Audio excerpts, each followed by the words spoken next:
بسم اللہ الرحمن الرحیم۔ شروع اللہ کے بابرکت نام سے جو دلوں کے حال خوب جانتا ہے۔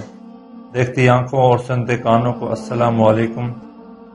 ایک دفعہ کا ذکر ہے کہ ایک جنگل میں ایک مغرور شیر کی بادشاہت تھی۔ اس کو اپنی بادشاہت پر بہت زیادہ غرور تھا۔ وہ جنگل میں موجود دیگر جانور کو ظلم و زیادتی کرتا اور ضرورت کے وقت کسی جانور کی مدد کرنے سے انکار کر دیتا۔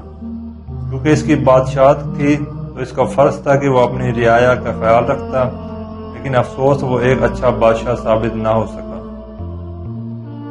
ایک دن جنگل کے تمام جانوروں نے مل کر یہ طے کیا کیوں نہ اس بادشاہ کو سبق سکھایا جائے۔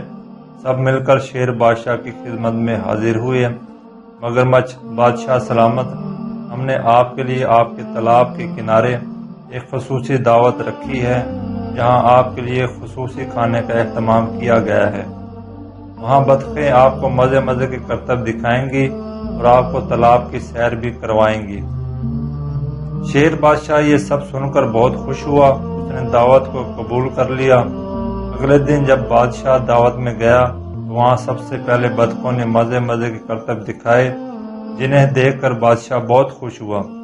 پھر مگرمچھ بولا: بادشاہ سلامت، آئیے ہم آپ کو تالاب کی سیر کرواتے ہیں۔ یہ سن کر شیر مگرمچھ کی پیٹھ پر سوار ہو گیا۔ مگرمچھ پانی میں اتنی تیزی سے تیرنا شروع ہوا کہ شیر مضبوطی سے مگرمچھ کو نہ پکڑ سکا اور وہ پانی میں زور سے لڑک گیا۔ شیر نے زور سے چلانا شروع کر دیا: بچاؤ بچاؤ! مگر پھر کیا تھا، شیر کے غرور کا مزہ تو سب کو چکھانا تھا، کسی نے بھی اس کی مدد نہ کی اور بالآخر وہ ڈوب کر مر گیا اور اس کا غرور خاک میں مل گیا۔ پیارے بچوں، ہمیں کبھی بھی غرور نہیں کرنا چاہیے، کیونکہ غرور کا انجام بہت برا ہوتا ہے، بلکہ ہمیں ہمیشہ ڈھیر ساری نعمتوں کے لیے شکر گزار ہونا چاہیے۔ جزاک اللہ۔